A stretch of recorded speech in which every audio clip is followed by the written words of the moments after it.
جب تک ہمارے دم میں دم ہے اپنے ذکر حق کی توفیق عطا فرماتا ہے۔ اللہ تعالیٰ سے دعا ہے کہ اللہ تعالیٰ ہم سب کو نماز قائم کرنے کی اور اس پر عمل پیرا ہونے کی توفیق عطا فرمائے۔ اس لیے کہ نماز جو ہے شوق والا بھی کام ہے اور لذت والا بھی کام ہے اور دین کا ستون ہے۔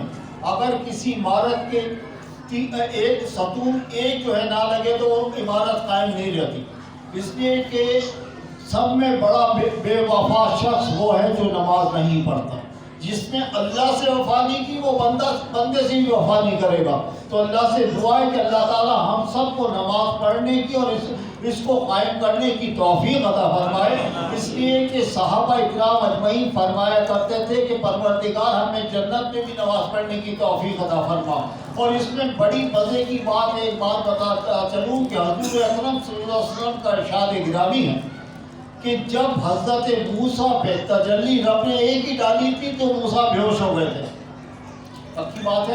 تو جو شخص نماز پڑھتا ہے رب تعالیٰ 70 تجلیاں ویسی ڈالتا ہے جیسے حضرت موسیٰ علیہ السلام پہ ڈالی تھی اور نمازی کو پتہ بھی نہیں چلتا۔ یہ کتنی بڑی عجیب بات ہے اور یہ سمجھنے کی بات ہے۔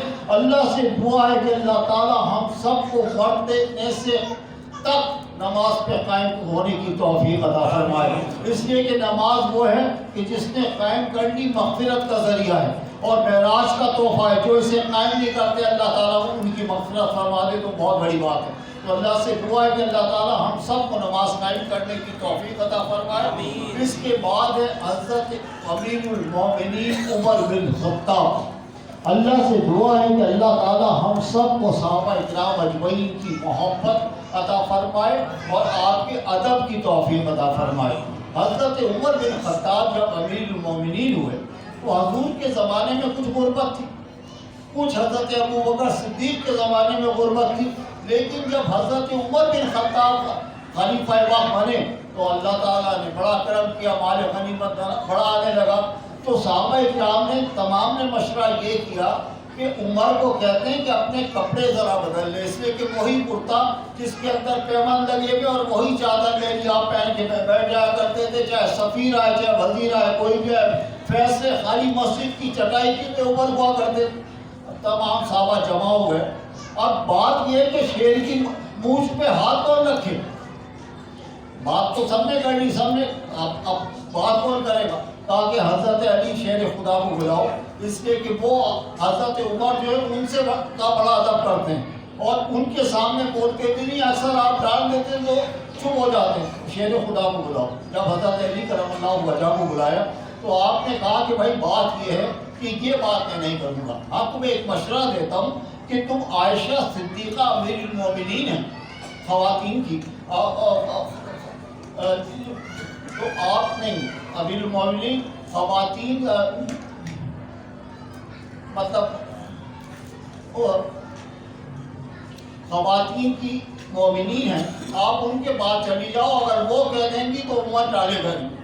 تمام صحابہ اکرام اجمعین حضرت عائشہ صدیقہ کے پاس گئے اور جا کے عرض کی کہ سرکار آپ عمر کو تو سمجھائیں کہ یہ وہی میرے کپڑے اور اس میں ٹکڑے پیوند ہوتے ہیں، اور کہا کہ اچھا میں بلاتی ہوں۔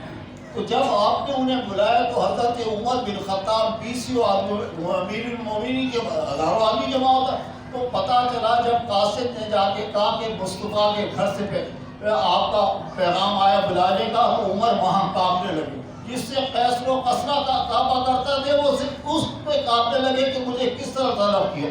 خیر جب عائشہ صدیقہ کے پاس گئے تو آپ پڑھتے بھی تھے اور آپ نے کہا کہ عمر بات یہ ہے کہ وقت وقت کی بات ہوتی ہے، اس وقت کو حالات نہیں تھے، اب حالات ایسے کہ تم جو ہے اپنے کرتا بدل لو۔ تو آپ نے سر جھکا دیا، حتیات کی حالت میں آپ ان کے سامنے بیٹھے ہوتے پردے میں۔ تو آپ نے کہا کہ جیسا آپ حکم کرتی ہیں ویسے ہی ہوگا، لیکن میں لباس وہی پہنوں گا جو حضور اکرم صلی اللہ علیہ وسلم کو پسند تھا۔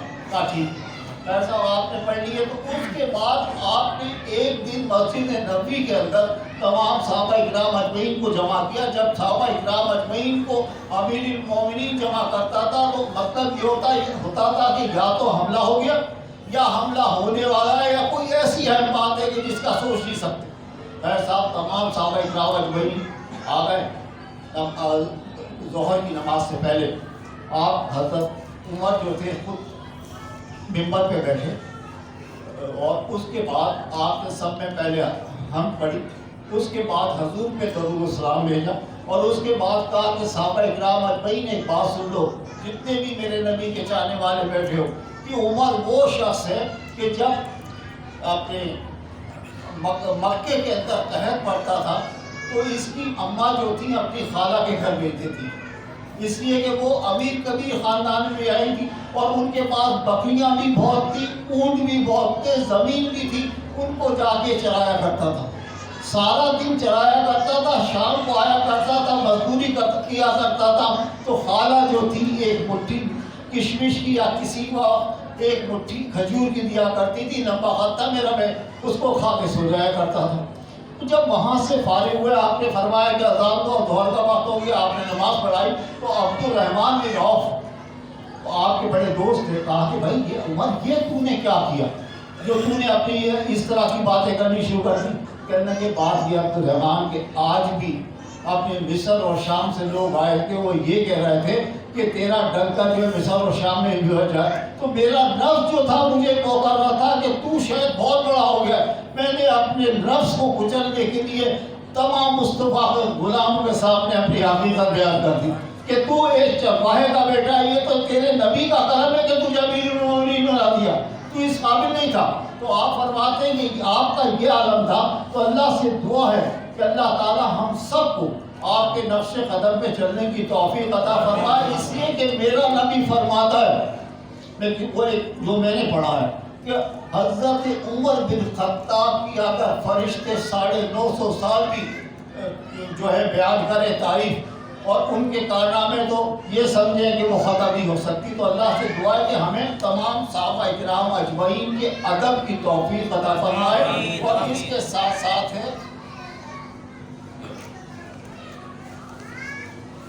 اجمیر شریف کی تاریخ۔ اجمیر شریف کا ایک جو تھا مندر، وہ تمام مندروں میں ہندوؤں کا سب میں بڑا تھا، اور یہ سمجھیں کہ اس کے اندر جو ہے تقریباً 350 من تیل جلا کرتا تھا، اس کا سرسوں کا، اور ہر طرح جگمگ ہوا کرتا تھا، اور اس کی آمدنی جو برابر کے مندر تھے چھوٹے چھوٹے ان سے ہوتی تھی، اس کے نام زمینیں بھی تھی، جائیدادیں بھی تھی، ان کی آیا کرتی تھی۔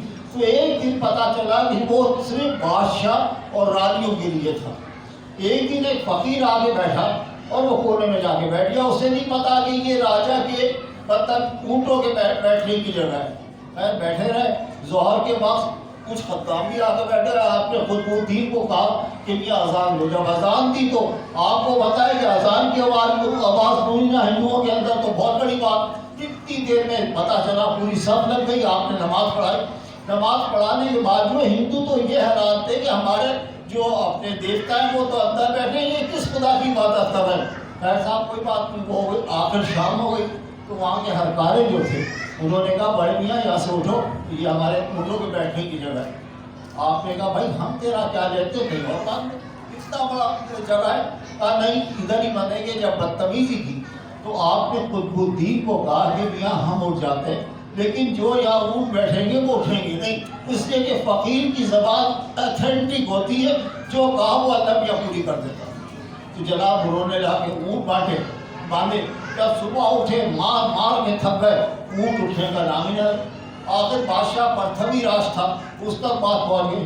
اس نے کہا بھائی یہ جو سادھو ہے نا، یہ کوئی بہت بڑا جادوگر ہے، اور اس نے اونٹوں میں کر دیا۔ ایک رکا لکھا آدمی کو بھیجا کہ آپ جو ہے یہ اپنا جادو ہٹا دو یہاں سے اور ہماری اونٹوں کو چھوڑ دو، اس لیے کہ یہ بے زبان ہی جائیں گے کہاں، خیر صاحب مر جائیں گے نہیں۔ تو آپ نے کہا کہ بھائی ہم کوئی جادوگر تھوڑی ہیں، ہم نے تو کہا تھا، ہم نے انہیں بٹھا دیا۔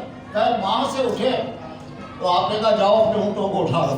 جب جیسے وہ ہڑتالے گئے، جیسے انہوں نے ہوش کرتے ہیں ہوش کیا، ایک سیکنڈ میں اٹھ کے کھڑے ہو گئے، اور وہاں سے بات جو تھی آپ کی چل گئی۔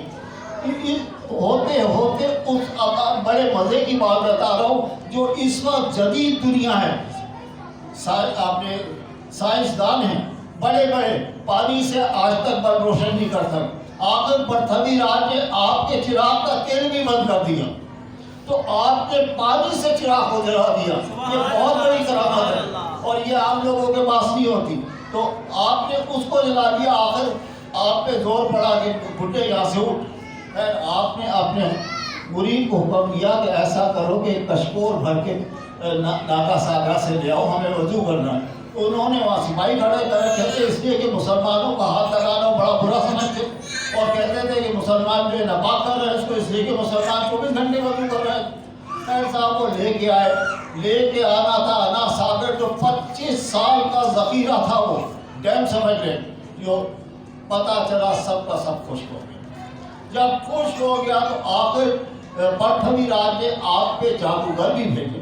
ایک تھا اپنے رام دیو, وہ جادو کا بڑا ماہر تھا. جب وہ آپ کے سامنے آیا وہ بھی پسپا ہوا تو کہ اللہ کا سرکار مجھے آپ ہی کا بری بنا دو, میں مسلمان ہوتا ہوں. آپ نے اپنے دور کے اندر 90 لاکھ لوگوں کو مسلمان کیا. تو اللہ سے دعا ہے کہ اللہ تعالیٰ ہمیں ان بزرگان دین کے نقش قدم پہ چلنے کی توفیق عطا فرمائے. اس لیے کہ نئی نسل کتابیں تو پڑھتی ہے انگریزی کی, لیکن اسے تاریخ کا پتہ نہیں ہوتا. بزرگان دین کے پاس ادب سے آیا جاتا ہے, ادب سے لیا جاتا ہے. تو اللہ سے دعا ہے کہ اللہ تعالیٰ ہم سب کو ان کے ادب کی توفیق عطا فرمائے. اس کے بعد ہے حضرت خواجہ معین الدین کا ایک چاہنے والا تھا نور الدین. آپ کو لے کے آ گیا گھر. آپ بالا خانے میں چلے گئے, وہاں ڈالنا شروع کر دیا. سامنے گھر تھا تو ایک نئی نویلی دلہن کی شادی ہوئی تھی. تو اس کے گھر والوں نے ایک تھال دیا اور کہا کہ جا کے یہ اپنے دیوتا کو کھلا دو. دیوتے کے باپ نے کھانا ہے کیا, بت کہاں سے کھائے گا. تو آپ وہاں سے دیکھ رہے تھے. جب وہ لے کے آئی اور اتارا اور کہا کہ اپنے بت کو کہ دیوتا کھا لو. دیوتا آپ نے فرمایا کہ اللہ کا نام لے کے کھا لو. پتہ چلا بت نے کھانے شروع کر دی. پورا تھال خرچ ہو گیا. جب وہ نیچے گئی تو اس نے کہا دیوتا نے تو کھا لیا. انہوں نے کہا پتھر نے کبھی کھایا. کہا کہ آپ جا کے دیکھ لو. انہوں نے 1.5 من کا تھال دیا, لے کے جاؤ. 7 بندہ آیا.